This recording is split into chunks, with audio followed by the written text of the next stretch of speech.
துக்காராம் மகாராஜ் வைகுண்ட ஸ்தானம்ங்கிற இந்த இடம் பூனாவுக்கு பக்கத்தில் இருக்கக்கூடிய தேகுங்கிற இடத்துல இருக்கு. இந்த இடத்தில் அற்புதமான நிகழ்வு நடந்திருக்கு. என்ன தெரியுமா? அவர் உடலுடன் வைகுண்டத்திற்கு சென்றிருக்கார். அப்படி கருடன் வாராரு, ஒரு மரத்தில் உட்கார்றாரு, மக்களையெல்லாம் கூப்பிட்றாரு. நான் இப்போ வைகுண்டத்துக்கு போக போகிறேன், யாரெல்லாம் என் கூட வரீங்க வாங்க, நான் என்னோடய ஆத்ம பலத்தின் மூலம் உங்களை கூட்டிகிட்டு போகிறேன்னு சொல்லியிருக்காரு. நம்பாத மக்கள் நின்று கொண்டு இருக்க அவர் இறைவனின் மேல் கொண்ட நம்பிக்கையால் அப்படி விண்ணில் பறந்து செல்கிறார். அப்படி சென்ற அந்த அரிய நிகழ்வு என்று நடந்ததோ அதே நன்னாளில் இன்றளவும் அந்த மரம் அதிபயங்கரமாக குலுங்குதான். சுற்றி வர எந்த காற்றும் இல்லாமல் இந்த மிகப்பெரிய மரம் மேலே இருக்கக்கூடிய கிளைகள் எல்லாம் குலுங்குதான்.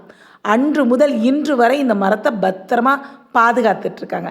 இந்த அரிய நிகழ்வை துக்காராம் பீஜ் அப்படின்னு சொல்கிறாங்க.